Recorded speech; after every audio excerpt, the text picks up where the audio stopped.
أنت بقول صلاة تاريخ دير بدل هاي واحد كم ده هو الذي وبري واحد كم ده هيد بهذا فنكي سوقان تصوماليات واحد وضن كي موج تهين مدة ما دن تجين قرشها قد أنت بقول صلاة يجعل كحوجنا ضو هي سيد وضنك ما لقى يا بين دوانها أنا مثلا ده فودي نقصه هي أما مرؤون قرشها جاي كم من نقطتين ضل كي تكتب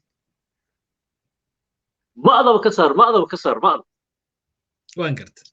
صوته وحوي أنت كبدن قربكم من ولان كرنو marka haddii ilaahay naftu inoo daayo waxaan go'aansanayaa horta gowaabadayda ma daynayo gowaabada waa wadaya halkan waxaan uga mahad celinayaa oo weliba iga wadanisan fanaaniin badanaa jirta oo aad wadaniyiin u ah laakiin aniga ustaadkayga axmed naaji axmed naaji wuxuu ahaa wadaniga keliya ee aadna u waday qorshaha wadaniyadda wax badanna ka qayb qaatay gowaabada أنا كالنتيس أسي وضعي حتى وحلاقي يا إنه يرقص العادي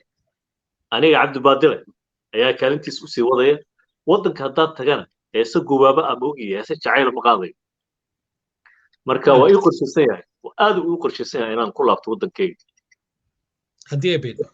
هديه بيدو واي هاي waxaan jeclaa muuqaalkan inaan ku tuso kamida muuqaaladii habeenkii barnaamijkii xafladii dabaaldega ra'iisul wasaare ku-xigeenka iyo waliba wafdiga uu hogaaminayay ee ka yimid dhulkii hooyo ee ka qayb galay maxkamadda cadaaladda dunida qaasatan xafladan waa xafladii qabanqaabiyeen bulshada Soomaaliyeed ee ku nool wadanka Netherlands ama dalka Netherlands qaaradda Yurub qaasatan magaalada The Hague wadanka ku taal Netherlands waxaad ahayd qofkii calankii Soomaaliya la dul saaray iyadoo 12 bishii Oktoobar ay ku beegnayd maalinta calanka dareen sida ay taas ku gelinaysaa waan ognahay jaceelka wadaninimada iyo waliba wacyigelinta kaalinta aad ku leedahay laakiin mas'uuliyiintii dalka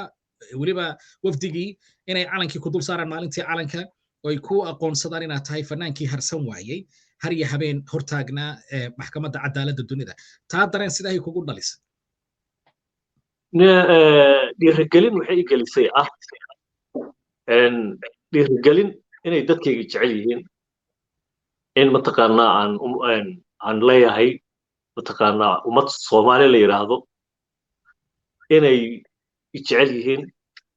inay tixgelin ii hayaan inay wanaag ii hayaan runtiina meel walba aan tago aad iyo aad ayay ii soo dhaweeyaan ummadda Soomaaliyeed qalbi furan niyad furan ayay ugu soo dhaweeyaan fadhiga iga kacaan hanti kastoo aan leeyahay intaas ay ugu filan hantideedii way hantideydu waa wajiga iyo ummadda tixgelinaysa marka waxaan iraahdaa marmar Soomaalida waxaan iraahdaa marmar si isu jecel yihiin iyo wax isu siinayaan ilaahu yaa dareensiiyay inay siyaasadana saa isugu jeclaadaan siyaasadda un baa naga yar qarban mogi Soomaalidu waa dad jecel marka dhiirigelintaas weliba hadda habeenkaas aad ii sheegaysid anoon ka leexanaynin jawaabta su'aasha anoon ka leexanayn waxay dhiirigelinaysaa inaan wadankii ku noqdo sababtoo ah habeenkan waa dad yar laakiin Soomaaliya haddaan ku noqdo intaa in ka badan ayaa cirka ii qaadaysa